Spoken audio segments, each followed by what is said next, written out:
Imagine a quiet room. In the middle of the room, there is a table. And on top of that table, there is a fluffy, soft, and delicious marshmallow. Now, picture yourself as a 4-year-old kid, and you're giving some clear instructions. If you can wait 15 minutes without eating the marshmallow, you're gonna get two marshmallows instead. Sounds easy. A fair deal, right? Double reward for just a tiny bit of patience. This was the setup for the famous marshmallow test conducted at Stanford University in the late 1960s by psychologist Walter Mischel. But this was not just about sweets. This was a profound and groundbreaking study about self control and delayed gratification. But what if this seemingly easy and simple choice made by a kid decades ago holds a very profound meaning about your financial future? What if the ability to resist eating that marshmallow is the only skill that determines if your bank account grows or stagnates? Welcome to Tao Podcast, a podcast where we explore the relationship and intersection between your brain, your finances, and the journey to a life of true wealth, abundance, and balance. I'm your host, Gabbo. And today, let me tell you the story of my friend Sarah. Sarah is bright. She is ambitious, a very young professionist. She lives here in Raleigh, North Carolina. And to be honest, she makes good money. She has dreams, beautiful dreams. She wants to buy a home. She wants to travel the world. She wants to meet new friends. And eventually, Sarah looks for financial freedom. Sounds familiar? Well, Sarah has very specific goals. Every month, she sets a goal. She wants to save X amount of money. She even has a little spreadsheet where she tracks every single expense during the month. But life happens. And sometimes a new gadget catches her eye, or a spontaneous trip to the beach or to the mountains pops up, or maybe a fancy dinner with a special one that is just too good to refuse. By the end of the month and before she realizes, all her saving goals are gone. And Sarah feels frustrated and a little bit angry. She wonders why she can't stick to her money saving goals. Is she just bad with money?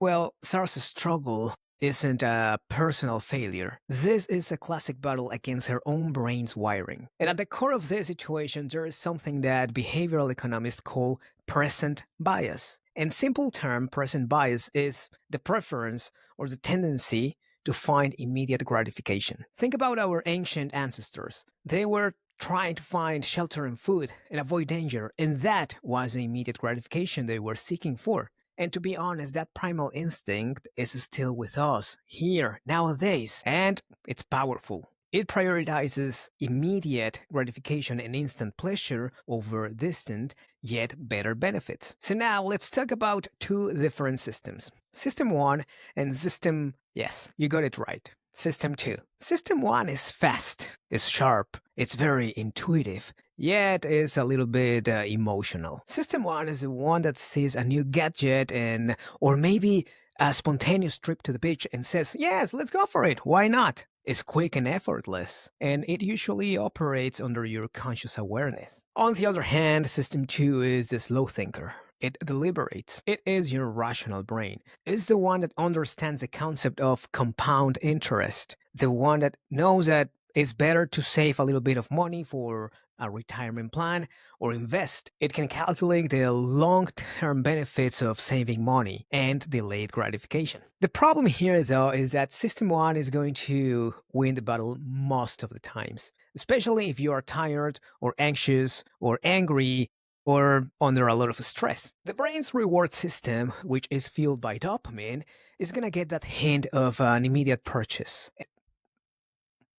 And then it's going to be really hard for you to make that distinction against the benefits of longer yet better planned financial decisions. Now, let me tell you something very important. If you want to rely only on your willpower, well, that's going to be quite a challenge. It's going to be exhausting. It's like trying to hold your breath for 10 minutes. Eventually, we have to surrender and take a breath. And it's the same with System 1 and System 2. System 1 eventually will take over because we're going to get tired. We just have a limited resource of energy. If you're still listening at this point, well, let me tell you that you have a remarkable ability to delay gratification because you prefer to invest 10 or 15 minutes learning a new concept rather than going to Instagram and seeking some instant pleasure. This very act proves that you are on the right path and that capacity for the most crucial skill in financial wealth. Congrats, my friend. You are ahead of the game. Now, so let's connect this back to the 4-year-old kid experiment. Well, it turns out that research indicates that these kids who were able to resist the temptation of eating the first marshmallow, they were performing better in school. They were getting better grades. The tendency was that their social lives were better, and overall in life, they were performing well. But the real insight is this. This is not about willpower. This is about the techniques that every kid used to manage that emotion. For example, some of the kids covered their eyes, some others were singing songs, some other kids were playing around. In essence, they were nudging their own behavior. This brings us to the powerful concept of nudge theory and choice architecture in behavioral economics. So instead of fighting your natural brain's wiring, you can actually work it out by modifying a little bit the environment that is around you. In that way, when it comes to your financial decisions, you can make the desired financial behavior the default option. This is what we call neurointelligent nudges.